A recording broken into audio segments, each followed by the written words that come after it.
E agora nós vamos falar de reforma tributária. Mas vamos falar de uma maneira que você entenda que a doutora Mirtes Moura Fé, contadora, especialista no assunto, ela veio aqui hoje exatamente para esmiuçar o tema, porque a gente só escuta isso, reforma tributária, reforma tributária. Foi aprovada na Câmara dos Deputados e seguiu para o Senado. Sofrendo alterações, volta para a Câmara, não sofrendo, já vai para o presidente Lula promulgar.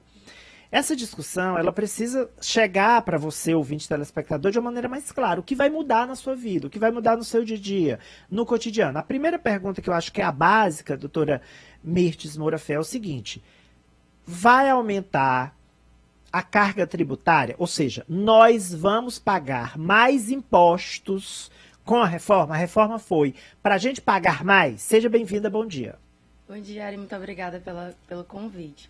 Então, a intenção da reforma tributária é não majorar o tributo, é não ter um acréscimo no pagamento dos tributos. A intenção dela é, no caso, reduzir os impostos pagos no consumo, para reduzir a questão dos menos favorecidos, a eles pagarem menos impostos e aumentar o imposto sobre a renda. E o patrimônio também, que no caso foi alterado, vai ser alterado também a questão do IPVA, que vai incluir a questão dos jatinhos e os iates, que antes eles não eram englobados na legislação do IPVA. E a questão do IPTU, ele vai ser, antes era a questão ia ser votado pelas câmaras dos vereadores, e agora cabe ao prefeito decidir, dependendo da arrecadação do município no ano. Cabe a ele decidir a alíquota. São essas as informações em relação ao IPVA e o IPTU, desculpa. Em relação à cesta básica, a proposta ela visa reduzir a alíquota a zero da cesta básica. Então, toda a população que vai ter acesso a esses produtos de cesta básica não vai haver pagamento de imposto. Já a questão dos medicamentos. Os medicamentos, eles também têm uma redução, a proposta prevê uma redução de 60% dos medicamentos e também aos produtos de saúde menstrual da mulher. A questão de tratamentos de doenças muito graves, como câncer, por exemplo, eles estão na proposta para ser reduzido a alíquota zero também. Olha, pelo que a doutora Mirtes Moura Fé falou aqui, é assim: alguns setores vão pagar mais, outros vão pagar menos ou nada. Né? Elas dão a cesta básica, que é para zerar, e redução em outros setores, como remédios, educação, transporte. Para que a ideia é uma justiça maior na tributação. Quem consome, que vai ajudar a economia, vai pagar menos, e quem tem aquele dinheiro aplicado, tenho 10 milhões aplicados, todo mês eu tenho ali a minha renda, eu vivo de renda, vivo de ações, de negociações, vai pagar mais. A ideia é fazer então essa justiça. Quem consome ou tem menos, paga menos, porque atualmente quem tem menos paga mais, quem tem mais paga menos, né, doutora? Exatamente, esse é um ponto importante ser colocado, porque nesse texto da reforma ainda não está previsto a questão do imposto sobre a renda. O governo tem até 180 dias para dar uma nova proposta para falar exatamente sobre o imposto da renda. Doutora Mirtes, inclusive várias regulamentações ainda vão ser feitas, né? Por exemplo, qual a alíquota específica para cigarros e bebidas, que a gente sabe que vão ser mais duramente tributados, ou seja, você que toma sua bebida alcoólica, fuma, vai pagar mais. Mas essas alíquotas específicas de cigarro e bebidas, transporte, por exemplo, ainda vão ser regulamentadas por outros projetos que o governo executivo vai encaminhar, né? Exatamente. Esse projeto de lei, ele prevê a alteração da reforma, a implantação da reforma tributária, mas ainda vão ser definidos pelos comitês gestores a questão das alíquotas, tanto da União quanto dos estados e dos municípios. A questão do cigarro e da bebida e também serviços ou produtos que desbeneficiam o meio ambiente, eles têm chamado o imposto seletivo, que vai ser uma alíquota maior com o intuito de reduzir o consumo desses. Então, aí, cigarro, bebida alcoólica, agrotóxicos, né, produtos que desmatam o meio ambiente, aliás, desmatam não, que agridem de alguma forma o meio ambiente, vão ser mais severamente tributados. E aí, remédio, comida, ali, produtos da cesta básica. Há, inclusive, ainda uma indefinição sobre que alimentos compõem a cesta básica. Ou seja, aqueles que vão ter a tributação zerada, né? Exatamente, ainda está para ser definido. E outra questão, a senhora citou IPVA e IPTU, lancha e jatinho vai pagar IPVA como se fosse carro, né? Exatamente.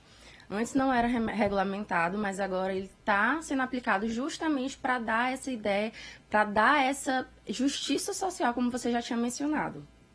E o IPVA, o IPTU, o prefeito ainda vai ter ali a palavra final sobre a alíquota na sua cidade, no seu município, né? É o prefeito que define essa alíquota, né? Perfeito. O prefeito, ele antes era voltado na Câmara dos Vereadores e depois tinha só a sanção do prefeito. E agora não, já vai diretamente para o prefeito e a sua comissão na própria prefeitura, né, na secretaria, para definir a alíquota a ser paga naquele ano. Pode ser que varie de exercício para exercício, mas a intenção é que fique uma alíquota estável. Os prefeitos saíram ganhando nessa porque não dependem mais do ok dos vereadores para aprovar o IPTU, né? Não tem mais aquela negociação. Agora, é bom que se diga, doutora Mirtes Moura Fé, que isso não vale a partir de amanhã, não, né? Assim, depois que o Senado aprovar, que for sancionado pelo presidente, mas não vigora a partir de agora, né? Exatamente. O início da implantação da reforma tributária está previsto para começar em 2026, mas o prazo para estar estabelecido de fato a reforma tributária 100% rodando seria 2033, em 10 anos. Então, é muito tempo, né? Para começar 2026, ou seja, só daqui a 3 anos. Exatamente, mas a gente está falando em alterar toda a questão do sistema tributário nacional, que é muito complexo, e a intenção é justamente simplificar esse processo. Mas para isso a gente ainda vai trabalhar bastante e a gente vai ouvir falar muito no tema também. E outra coisa, teve ali um estica e puxa entre São Paulo e outros estados, os outros estados do Brasil, né? Essa é a verdade.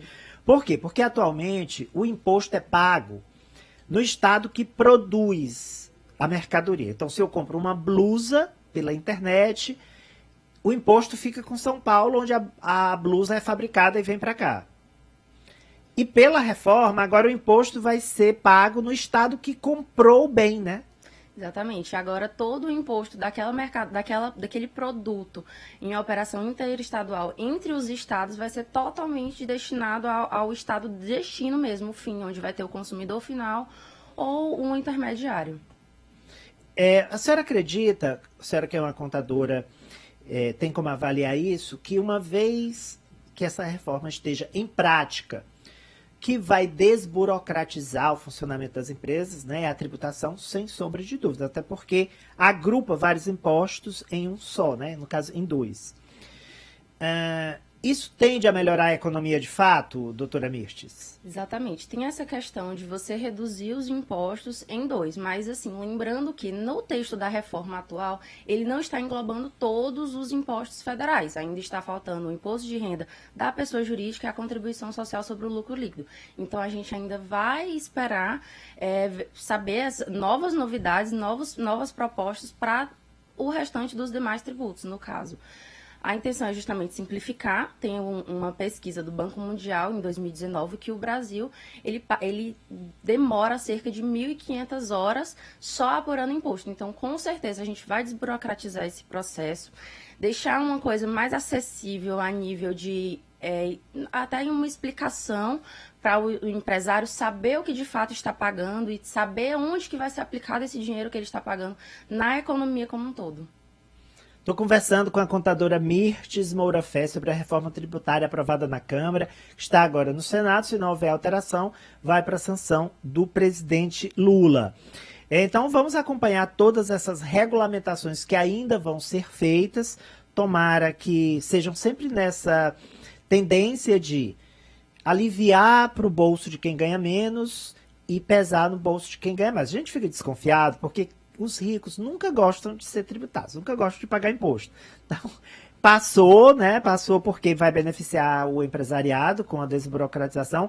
No caso, os 3 impostos federais, IPI, COFINS e PIS foram agrupados em um e o ICMS estadual e ISS municipal em outro, né? São esses dois impostos aí, doutora.